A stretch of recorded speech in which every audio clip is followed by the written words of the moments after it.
और हम आंखें खोल के बैठे हुए हैं कि हमारा किंग कमबैक करेगा, हमारा विन और लन कमबैक करेगा। इतनी लंबी जुबान बाहर निकाल लेते हैं 4 ओवर के बाद। कौन सी कमजोरियां हुई हैं तुम लोगों को? कम हुक्के फूको ना इधर इस्लामाबाद बैठ के कैफेज में कि इन तिलों में तेल कोई नहीं है। मुझे ये बताएं, आज आपने शाहीन अफरीदी को क्यों ड्रॉप किया? मोहसिन नकवी और रिजवान और बाबर और नसीम शाह बाहर बैठ के जनाब चुस्कियां लेके चाय भी पी रहे थे, खाना भी खा रहे थे और हंस रहे थे, क्योंकि इनका मुवाजना आप यंगस्टर्स के साथ नहीं कर सकते। 9-9 साल 10-10 साल इनको हो गया टीम को हाईजैक किया हुआ है। बस ना इतना ही होता है कि मेरा तो कोई कसूर नहीं है, मैंने तो कुछ नहीं किया। क्या हुआ? मैं तो अभी आया हूँ। कुछ हुआ है क्या इधर? बड़े तहम्मुल से, बड़ी इज्जत से, बड़े वकार से और बड़े रिस्पेक्टफुल अंदाज में पीसीबी को मैं ये कहना चाहूंगा, well done team Pakistan, well done. दिल कर रहे हैं आज अब सब लोगों को ना तमगा इम्तियाज दूं, नोबेल प्राइज दूं और भाई एक्टर ऑफ द डे दिया जाता है मोहम्मद रिजवान साहब को।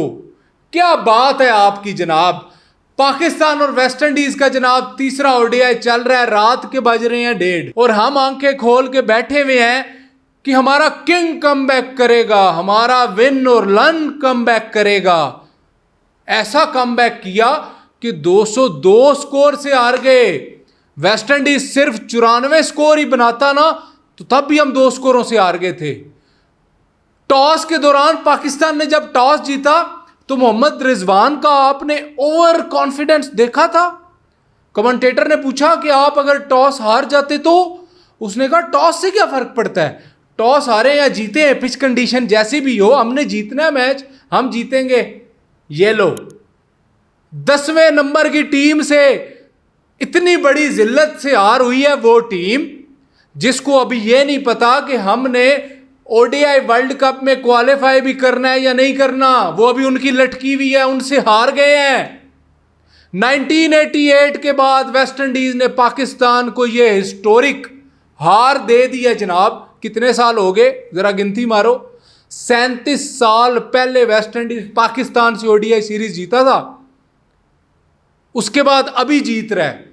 2019 में एक ओडीआई जीता था उसके बाद, और 2025 में हमने पूरी सीरीज ही उनको दे दी। वो टीम जिनको ऑस्ट्रेलिया अभी उनके घर में 5-0 से मार के गया है, वो टीम जो टॉप रैंकिंग में 10वें नंबर पे है। पाकिस्तान टॉस जीत जाता है, लगता है ऐसे है कि पाकिस्तान मैच जीत जाएगा, क्योंकि कमेंटेटर भी यही बोल रहे थे पहले और रायन बिशप भी यही बोल रहा था कि जो टॉस जीतेगा 50% वो मैच तो जीत गया, क्योंकि पिच की कंडीशन इस तरह की थी। सेकंड बैटिंग जरा करनी इजी होती है, पहले बैटिंग थोड़ी मुश्किल होती है, क्योंकि जितने भी ये आइलैंड होते हैं ना, आइलैंड के ऊपर जो ग्राउंड होते हैं उनमें शुरू में नमी होती है, क्योंकि ये जब दिन के मैच होते हैं तो पूरी धूप नहीं पड़ी हुई होती, क्योंकि मैच उधर वेस्ट इंडीज़ के टाइम के मुताबिक सुबह कोई 9:30-10 बजे शुरू हुआ था, तो थोड़ा टाइम लगता है पिच ठीक होने में।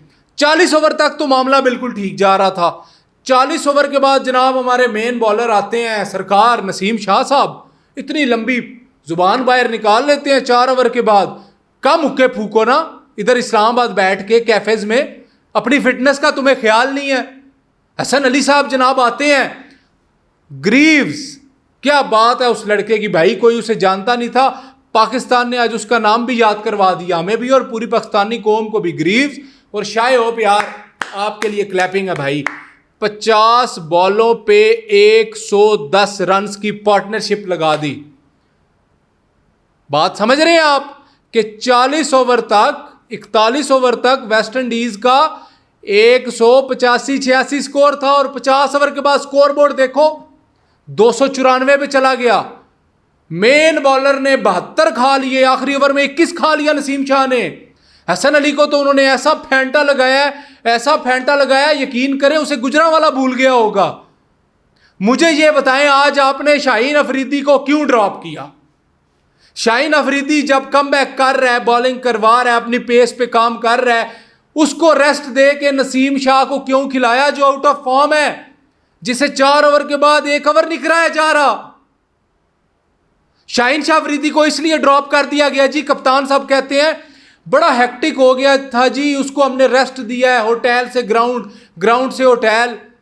टेस्ट मैच खेल रहे हो 5 दिनों का, जो तुम लोग 10 ओवर करवा के थक जाते हो? कौन सी कमजोरियां हुई हैं तुम लोगों को? तुम्हें तो शिलाजीत पिला पिला थक गए हैं, एनर्जी ड्रिंक्स पिला पिला थक गए हैं, तुम लोगों को अकल मौत नहीं आएगी। आज रिजवान और बाबर आजम के जो फैंस हैं ना, खुदा का वास्ता है आज समझ जाओ कि इन तिलों में तेल कोई नहीं है। ये आपको आज पूरी पाकिस्तानी कौम को इन्होंने जलील करा के रख दिया है, टीम का सत्यानाश कर दिया है, बेड़ा गर्क कर दिया है, सर्वनाश कर दिया है इन्होंने पूरी टीम का। बाबर और रिजवान को इसलिए कह रहा हूं, अभी बहुत से लोग नीचे कमेंट बॉक्स में आ जाएंगे, बाकी भी तो प्लेयर खेल रहे थे ना, उनका कुछ नहीं बोलते। बाबर रिजवान के बुक्स में बोल रहे हो मेरे प्यो की टीम है या बाबर रिजवान के बाप की टीम है? किसी के बाप की टीम नहीं है, 25 करोड़ अवाम की टीम है। हमारे टैक्स से ये अयाशियां कर रहे हैं। जिस दौर में आप लोगों की बत्ती नहीं आती, गैस नहीं आती, उस दौर में ये लोग इलीट लाइफस्टाइल जी रहे हैं आप लोगों के पैसों पे। डॉक्टर जिनके साथ एक से एक बड़ा डॉक्टर होता है, फिजियो इनका इतना जबरदस्त होता है, ट्रेनर इनका इतना जबरदस्त होता है, और तो और कोच भी हम न्यूजीलैंड का उठा के ले आए हैं, माइक हैसन साहब। महंगा तरीन कोच हमने अपनी तरफ से रखा है जी कि शायद हमारी टीम में कोई बेहतरी आ जाए, लेकिन बेहतरी किधर आनी है? ऊपर तो वही मोहसिन नकवी बैठा हुआ है। T20 का लास्ट मैच आपको याद है चल रहा था, मोहसिन नकवी और रिजवान और बाबर और नसीम शाह बाहर बैठ के जनाब चुस्कियां लेके चाय भी पी रहे थे, खाना भी खा रहे थे और हंस रहे थे। लग ऐसे रहा था, बड़े कॉन्फिडेंट लग रहे थे। मुझे लगा शायद भाई ODI में जो है ना, इस बार कोई नया बवाल आने वाला है। जिस तरह मोहसिन नकवी पहुंचा हुआ था उनके साथ, यह बवाल आना था। इनको मैं इसलिए ब्लेम कर रहा हूं क्योंकि इनका मुवाजना आप यंगस्टर्स के साथ नहीं कर सकते। उन्होंने अभी हसन नवाज को मैं कहूं कि तूने अच्छा क्यों नहीं खेला, तीसरा ODI गिन के वो खेल रहा है। साइम अयूब को कहूं मैं, जिसका अभी कैरियर शुरू हुआ है, साल भी नहीं हुआ। किसको बोलूं? अब्दुल्ला शफीक को करूं, जो बाबर और रिजवान के सामने बच्चा है। अभी ये खरांट बाबे हो चुके हैं, 9-9 साल 10-10 साल इनको हो गया टीम को हाईजैक किया हुआ है। बस ना इतना ही होता है, एक मैच में नहीं परफॉर्म किया कोई बात नहीं, दूसरे में नहीं किया कोई बात नहीं, वो इस सीरीज का ही सत्यानाश करवा दिया, वो भी 10वें नंबर की टीम से। बाबर और रिजवान को ट्रेंड चलाएं, अभी टीम से उठा के बाहर फेंके। और जो लोग कह रहे थे ना T20 में कम बैक, ए पे जे थोड़ा कम बैक। और यार मैं सैल्यूट करता हूं जेडन सील्स को, अपने कैरियर का बेस्ट फिगर लगा गया यार। 18 स्कोर दिए हैं उस लड़के ने, 6 आउट किए हैं अपने 7.2 ओवर में। और जनाब रिजवान साहब, आपको बताया ना actor of the day Rizwan साहब को मिला है। बॉल अंदर आई है, बोल्ड हो गया, देख रहा है इधर उधर कि हुआ क्या है। वो अपनी सेलिब्रेशन कर रहे हैं, वो भी उधर ही खड़ा हुआ है कि मेरा तो कोई कसूर नहीं है, मैंने तो कुछ नहीं किया, क्या हुआ है, मैं तो अभी आया हूं, कुछ हुआ है क्या इधर? अबे सब सो क्यों रहे हो? अजीब यार, पागल लोग टकरे हुए हैं हमें इस टीम में, इतने अनप्रोफेशनल।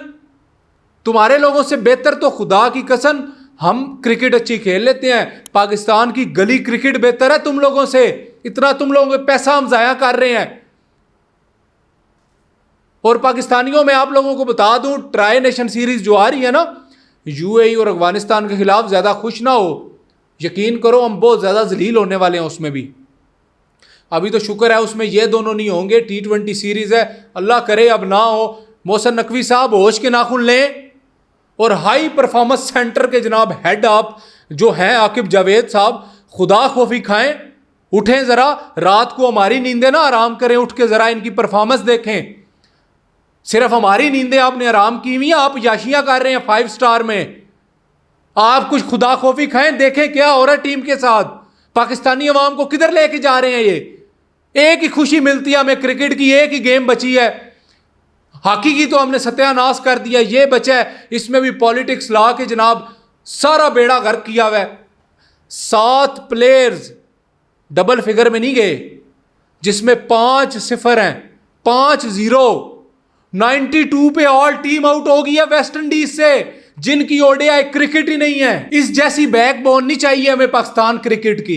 इससे बेहतर यह है बैकबोन तोड़ के परे मारो, नई आर्टिफिशियल बैकबोन लगाओ, उस पर हम गुजारा कर लेंगे, उस पर हम खुश हैं। यंगस्टर क्या सीखे से गए आपसे, वो क्या करें? बाबर आजम और रिजवान को तो फॉलो करेंगे। आप लोग जब खुद कुछ नहीं कर रहे, खुद कुछ नहीं आप परफॉर्म करते, तो उन्होंने क्या करना है? चीख चीख के हमारा इधर गला बैठ गया है। बड़े तहम्मुल से, बड़ी इज्जत से, बड़े वकार से और बड़े रिस्पेक्टफुल अंदाज में पीसीबी को मैं ये कहना चाहूँगा, मोहसिन नकवी साहब, पीसीबी की मैनेजमेंट और हाई परफॉर्मेंस सेंटर के जनाब आकिब जावेद साहब, मेरी बस हो गई है। अगर इसके बाद भी आपने अगर टीम में चेंजेस ना किए, यंगस्टर ना लाए, जो एक बॉलर शॉट है हमारे पास वो वापस आप टीम में ना लाए, तो यकीन माने कि मैं इस चैनल पे बैठ के बहुत बड़ा बवाल खड़ा करूँगा। ये मैं आपको बता रहा हूँ और ये बात मेरी लिख के रख लें कहीं। हम पाकिस्तानी अवाम पागल नहीं है। अब चेन ही लिखा हुआ इधर हमारे कि आप लोग जो मर्जी करते रहेंगे, आराम से हम बैठ जाएंगे। बाबर रिजवान की वजह से पिछले 7-8 सालों में इतने रियल क्रिकेट फैन क्रिकेट देखना छोड़ गए हैं ना, आपको अंदाज़ा भी नहीं है। इतने लोग छोड़ गए हैं, वो हंस देते हैं। जो बेचारे कभी क्रिकेट का इंतज़ार किया करते थे कि मैच आएगा तो हम सारे यार दोस्त बैठ के देखेंगे, पूरी फैमिली हम बैठ के देखेंगे, वो अब हंस देते हैं। और छोड़ो यार, पाकिस्तान का किसका मैच है, चलो जिसके साथ भी है हारना ही है पाकिस्तान ने। खुदा का नाम है, आंखें खोलें, सुबह जब आप उठें, अल्लाह करे ये मेरी वीडियो आप तक पहुंचे, आप देखें, और आप देखें तो आप इस पर कोई अमल करें। हमें ये किंग नहीं चाहिए, हमें ये विन और लन नहीं चाहिए। माफ़ कर दें हम पाकिस्तानी अवाम को, एक क्रिकेट बचा है जिस पे हम इतना पैसा लगाते हैं, जिस पे पूरी कौम यकजा हो जाती है, उसे बेहतर करें। अब आप लोगों को मैंने क्या कहना है कि चैनल सब्सक्राइब और लाइक करें, वो तो आपने करना है क्योंकि ये आपका अपना चैनल है। इधर होगी वही बात जो है एक रियल क्रिकेट फैन के दिल की आवाज़।